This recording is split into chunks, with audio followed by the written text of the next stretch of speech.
Pure कॉटनच्या इरकल साड्या या अतिशय सुंदर साड्या आहेत आणि हो, जेन्युइन इरकल साड्या आहेत। यांची खासियत म्हणजे या हँडलूम साड्या आहेत। साडीची लांबी 6.2 मीटर असून साडीला रनिंग ब्लाउज आहे।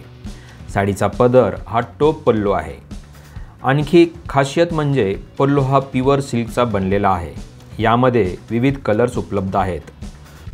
साडीचा पदर पण उघडून दाखवलेला आहे, तुम्ही पाहू शकता।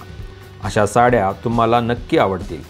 एखादी साडी आवडली तर साडीचा स्क्रीनशॉट घ्या आणि दिलेल्या व्हॉट्सअपवर पाठवा आणि तुमची साडी लगेच बुक करा। या साडीची किंमत शेवटच्या स्लाइडवर दिलेली आहे, म्हणून हा व्हिडिओ शेवटपर्यंत पहा। व्हिडिओ लाईक करा, शेअर करा। तसेच आमचा चॅनल अजूनही सबस्क्राईब नसेल केला तर प्लीज सबस्क्राईब करा। धन्यवाद।